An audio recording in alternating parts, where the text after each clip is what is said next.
아침 그리고 저녁. 윤포세 장편소설. 표지는 굉장히 심플합니다. 집 하나와 이게 작은 돛담배인가요? 배가 보이고요. 네, 작가 윤포세. 1959년 노르웨이 해안도시에서 태어나서 대학에서 비교 문예학을 전공했다고 하고요. 레드 블랙으로 데뷔해서 보트하우스, 납 그리고 물, 올리브가 꿈을 끈다 등 저서가 많이 있습니다. 니스 로스크 문학상, 북유럽 문학상 등 상도 많이 수상을 하셨네요. 차례는 굉장히 심플합니다. 아침 그리고 저녁.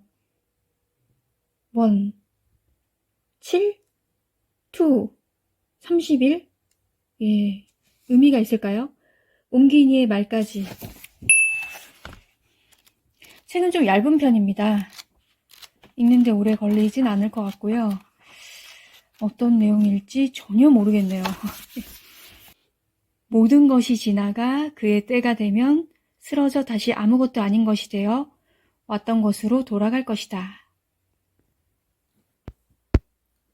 아침 그리고 저녁. 주요 등장인물은 먼저 요한네스, 세상에 태어난 신생아는 어느덧 7자녀를 둔 할아버지가 되었고 그의 마지막 길에 친구와 아내를 만나게 되면서 꿈같은 경험을 하게 됩니다. 페테르, 요한네스의 절친. 그는 차분하게 요한네스를 배에 태우고 낚시를 하며 오랜만에 만난 친구를 다른 세상으로 이끌어줍니다. 에르나, 요한네스의 와이프. 얼마 전 그의 곁을 떠났던 그녀는 어느새 요한네스에게 다가와 행복한 미소를 지으며 대화를 나눕니다. 식내, 요한네스의 막내딸. 아침부터 연락이 되지 않는 아빠가 걱정되어 불안한 마음으로 달려옵니다. 받아들일 수밖에 없는 현실에 가슴으로 아빠를 불러봅니다. 아침 그리고 저녁. 제목이 의미하는 것은 무엇일까요? 인간의 일생을 취각해 놓은 것 같기도 합니다. 한 사람이 모태에서 탄생을 하고 신생아가 되었는데 그 다음 내용이 바로 노년기가 되어버립니다. 유년, 청년, 장년 이 시기는 책에서 없습니다. 요한네스의 아버지 올라이는 자신의 부친의 이름을 그대로 태어난 아들에게 지어줍니다. 그래서 다음 장에 등장하는 노년기의 요한네스라는 사람은 이 아기의 할아버지가 아닐까 했습니다. 그 예상은 빗나갔어요. 신생아가 다음 장에서 바로 자녀 7명이 있는 할아버지가 되는 겁니다. 전개가 너무 신박했습니다. 이렇게 전개될 수가 있다고? 요한네스는 여느 날과 다름없이 아침에 눈을 뜹니다. 항상 무거운 몸을 억지로 일으켜 하루를 시작했는데 이상하게도 이날은 몸이 너무 가볍습니다. 밖으로 나가서는 뭔가 평소와 느낌이 달라요. 딱히 정확하게 설명은 어렵지만 사물도 집들도 무거워 보이는 듯 하면서 가볍게 느껴집니다. 그리고 친한 친구였던 페테르를 만나게 됩니다. 대화를 나누면서도 이상하다는 생각을 계속합니다. 돌멩이를 던졌는데 페테르의 몸을 그대로 통과하고 걸음걸이도 불안해 보입니다.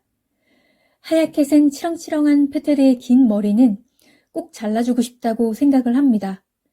이후에 머리카락을 잘라주기 위해 집까지 찾아가는 모습이 나오는데 작가가 그것을 강조한 이유가 있을까 궁금하게 만들었습니다. 사실 보면서 가슴속이 답답한 느낌을 받으면서 동시에 묘한 기분이 들었습니다. 늙고 통증이 있는 요한네스가 아침부터 너무 가볍게 무게가 없는 듯이 일어났다는 것에 조금씩 눈치는 챌 수 있었습니다.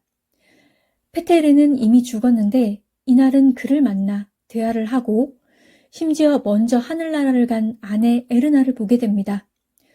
본인의 상태를 인지 못하고 죽은 사람들을 만나 신기해하고 의문을 가집니다. 현실은 막내딸 식내가 아빠를 발견하면서 확실히 알 수 있게 합니다. 마지막을 함께하지 못한 안타까움과 슬픔이 컸을 겁니다. 그래도 유일하게 아빠를 자주 찾아오는 딸이었습니다. 태어났을 때 요한네스는 어부가 될 것이라는 아버지의 말처럼 배를 타고 바다로 나가는 평생의 업을 영원으로 깨어난 이 날도 잊지 않고 있었습니다. 페테르와 고깃배를 타며 옛날 생각에 잠기게 됩니다. 길지 않은 소설이었지만 여운이 꽤나 남습니다. 영혼의 상태에서 보는 세상이지만 본인은 친구 페테르가 나중에 알려줄 때까지 인지하지 못했습니다. 그래서 책을 보면서 알 수 없는 답답함이 더 컸는지도 모르겠습니다. 페테르는 이제 배를 타고 떠나자고 하면서 우리가 가는 곳엔 몸이 없으니 말도 필요 없고 아플 것도 없다고 합니다. 책에서 인상 깊은 부분을 읽어볼게요. 페테르가 팔을 꽉 잡아주는 동안 요한네스는 다른 발도 페테르의 고깃배 난간 위로 올리며 생각한다. 여기서 한 발만 헛디디면 물속으로 풍덩 가라앉는 거군. 하지만 무슨 상관인가. 에르나도 죽었고 아이들은 다 컸으니 물고기 밥이 된다 한들 대수로울까? 아무래도 좋다. 요한네스는 생각한다. 그리고 요한네스는 두 다리로 갑판 위에 안전하게 서 있다. 아니 이런 일은 처음이군 그래. 페테르가 말한다. 자네가 이런 꼴이라니 요한네스. 그가 말한다. 아니 이렇게 고약할 때가. 그가 말한다. 이거 정말 요한네스. 자네가 이렇게 늙다니. 페테르가 말한다. 믿을 수가 없네. 힘센 장정인 자네가 한창 때 자네는 우리 중에서도 힘이 제일 셌지. 누구도 자네와 결합을 엄두를 못 냈어. 페테르가 모터에 시동을 걸자 배는 우르릉 탕탕거리며 크게 한번 덜컹하더니 일정한 간격으로 통통거리는 소리가 이어진다. 그리고 페테르가 앞으로 가서 계류밧줄을 푼다. 그리고 그가 기어를 후진으로 놓자 배는 천천히 만일 빠져나간다.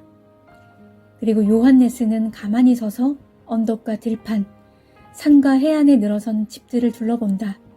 부전교와 부표에 묶어 있는 그의 작은 노젓는 배, 그리고 보트하우스들과 거리 위쪽의 집들을 바라보며 그는 그 모든 것에 마음이 뿌듯해지는 것을 느낀다.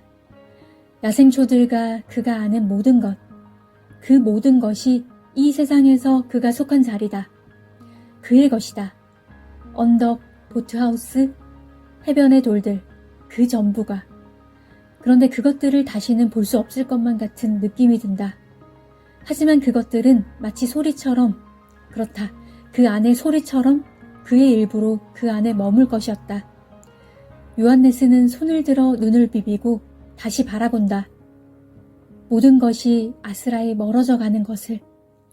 하늘 저 뒤편에서, 사방에서 돌 하나하나가 보트 한 척 한 척이 그에게서 희미하게 멀어져 가고 그는 이제 더 이상 아무것도 알 수가 없다.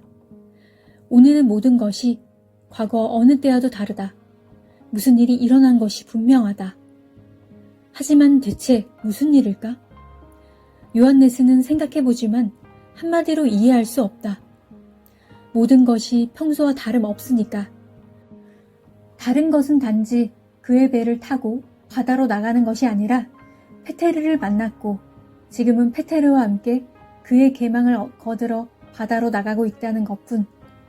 그리고 전에도 그런 적이 있을 것이다. 그럼 그랬지. 무엇보다 연금 수령자가 된 후로 더 이상 생계를 위한 낚시를 할 필요가 없게 되어 그냥 나가고 싶을 때만 나가게 된 후로는 그래, 물론 페테르와 더 자주 어망을 거들어 바다로 나갔었지. 요한네스는 생각한다.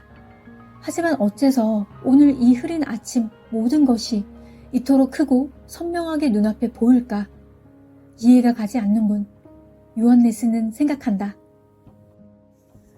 네, 여기까지입니다. 삶과 죽음. 반대되는 말인 듯 하지만 분명히 연결되어 있습니다.